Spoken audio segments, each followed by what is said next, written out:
नमस्कार दोस्तों, welcome back to your own channel Adhishthan commerce classes. आज के वीडियो का हमारा सब्जेक्ट है secretarial practice, chapter number 1 introduction to corporate finance and the topic is working capital. तो चलिए स्टार्ट करते हैं आज के वीडियो को। Concept is working capital. Working capital is a capital which is used to carry out the day to day business activities. देखिए, इसके पहले हमने देखा था fix capital requirement. Fix capital में the capital which is use to purchase the fix assets, that is fix capital. But यहाँ जो बात किया जा रहा है which is related to working capital. तो वर्किंग कैपिटल क्या है? सिंपल बोला है उन्होंने। First line, which is use to carry out day to day business activity. So capital का वो पार्ट जो day to day business activity पे खर्चा किया जाता है, that is working capital. After estimating fix capital requirement of the business firm, it is necessary to estimate the amount of capital that would be needed to ensure smooth functioning of the business firm. शुरुआत से ही हम लोग देखते आ रहे हैं कि कोई भी बिजनेसमैन जब बिजनेस करने का सोचता है तो वो पहला commercial viability, feasibility report regarding that project और बिजनेस देखने के बाद दो कैपिटल के बारे में वो सोचता है। फर्स्ट इज फिक्स कैपिटल और second is working capital. A business firm require funds to store adequate raw material in a stock. देखिए, अभी बिजनेस फर्म को क्यों फंड्स चाहिए? सो उन्होंने यहाँ बोला है a business firm require funds to store adequate raw material in a stock. A firm would need capital to maintain sufficient stock of finished goods। मतलब रॉ मटेरियल खरीदना है, फिनिश गुड्स प्रोड्यूस करना है, वो स्टॉक में रखना है, इसके लिए वर्किंग कैपिटल रिक्वायरमेंट ज़रूरी है। In actual practice goods are sold out in cash और credit. Goods sold on credit do not fetch cash immediately. देखो, कोई भी बिजनेस फर्म जब गुड्स प्रोड्यूस करता है, दो तरीके से गुड्स को बेचता है। पहला कैश पे गुड्स बेचेगा और दूसरा क्रेडिट पे। अगर कैश में गुड्स बेचेगा तो उसे इमीडिएटली कैश मिलेगा, बट जब वो क्रेडिट पे गुड्स बेचता है तो वो क्रेडिट पे मतलब उधार पे जो गुड्स बेचा है उसका पैसा आने पे टाइम जाता है। In actual practice goods are sold out in cash और on credit. Goods sold on credit do not fetch cash immediately.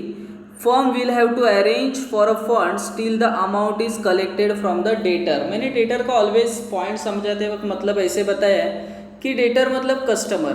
अगर कोई भी कंपनी कैश पे गुड्स बेच रही है तो इमीडिएटली कैश आ रहा है, बट क्रेडिट पे गुड्स बेच रही है तो पैसा आने से, डेटर से पैसा आने के लिए टाइम जाता है। सो उन्होंने आगे बोला है cash is also required to pay overheads. Overhead का मतलब एक सिंपल भाषा में बोलता हूँ, इनडायरेक्ट एक्सपेंसेस। बिजनेस में जितने भी इनडायरेक्ट एक्सपेंसेस होते हैं उसको ओवरहेड बोला जाता है। इसके बारे में हम लोग ये ब्लू जो स्क्वायर दिया है उसमें पढ़ेंगे बाद में। Since uncertainty is always features of a business, some excess cash also should be maintain to meet the unexpected expenses. तो बिजनेस को पैसा क्यों चाहिए, फंड्स क्यों चाहिए? तो आने वाले जो इनडायरेक्ट एक्सपेंसेस है या ओवरहेड्स है, और दूसरा बिजनेस में आने वाला जो उन्होंने जो बोला है कि since uncertainty is always features of a business, जो बिजनेस में अनसर्टेनिटीज आती है तो ऐसे वक्त में किसी भी बिजनेस के पास फंड्स होना ज़रूरी है। तो ओवरहेड का उन्होंने मीनिंग दिया है नीचे, जो ब्लू कलर का जो बॉक्स है। ओवरहेड मीन्स इनडायरेक्ट कॉस्ट और expense required to run a business. Overhead expenses के कुछ एग्जाम्पल दिए, include accounting fees, advertising, insurance, interest, legal fees, rent, repair, taxes, telephone bills, travel expenditure etcetera. Thus, a business firm will have to arrange capital for the following। अभी business firm को किस reasons के लिए fund चाहिए? सो तीन reasons बोले, for building up inventories, for financing receivables, for covering day to day operating business.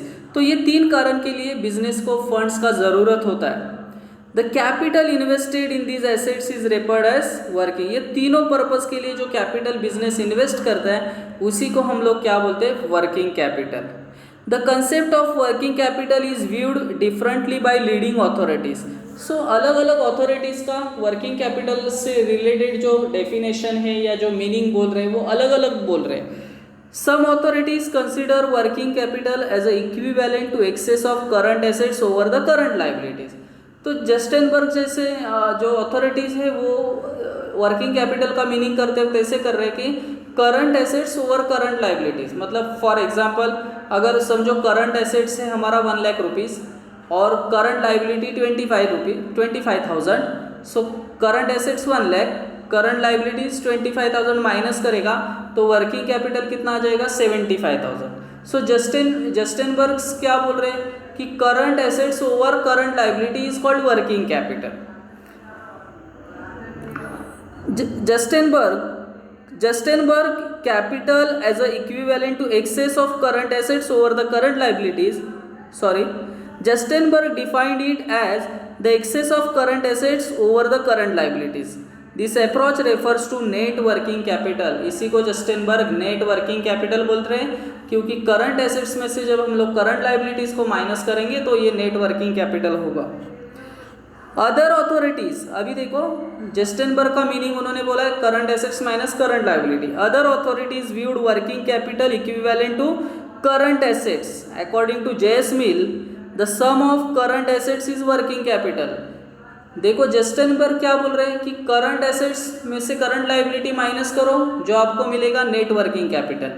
JS मिल क्या बोल रहे हैं जितना भी करंट एसेट्स है उसका सम अप कर दो। करंट एसेट्स एग्जांपल के तौर पे बोल रहा हूँ, स्टॉक है, डेटर है, कैश है, ये सभी को आप क्या करो ऐड कर दो तो जो आएगा वो होगा आपका working capital. This approach has a broader application. It takes into consideration all current assets of the company. It refers to gross working capital. So Gerstenberg ने जो वर्किंग कैपिटल का मीनिंग बोला है वो नेट वर्किंग कैपिटल के बारे में बोल रहे हैं, current assets minus current liabilities.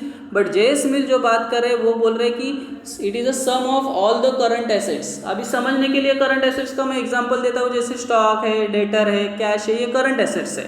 Current liabilities क्या है, क्रेडिटर है, बिल्स पेएबल है, ये करंट लाइबिलिटीज है। तो इन्होंने पूरे पैसेज में वर्किंग कैपिटल का मतलब हमें बताया कि वर्किंग कैपिटल पहले लाइन में बोला which is use to carry out the day to day business activity. फिर ये जो वर्किंग कैपिटल ये किस पर्पस के लिए लग रहा है, किस तरीके से कोई भी फर्म कैश क्रेडिट के जो ट्रांजैक्शन करता है, कैश में इजीली कैश अवेलेबल होता है कैश ट्रांजैक्शन में, क्रेडिट में थोड़ा टाइम जाता है। फिर उन्होंने 3 रीजंस बोले थे कि किसके लिए, किस पर्पस के लिए बिजनेस को वर्किंग कैपिटल चाहिए, जैसे for building up inventories, for financing receivables, for covering day to day operation. फिर लास्ट पैसेज में उन्होंने जस्टेनबर्ग और जेएस मिल के डेफिनेशंस के बारे में बोला। सो आई होप दोस्तों आपको ये वर्किंग कैपिटल का मीनिंग या जस्टेनबर्ग जेएस मिल का जो डेफिनेशन है वो आपको समझा होगा। अगर आपको ये पसंद आया है तो प्लीज़ लाइक करना, दोस्तों के साथ शेयर करना। That's it, thank you very much दोस्तों। We will be meeting in our next video. तब तक के लिए बाय बाय।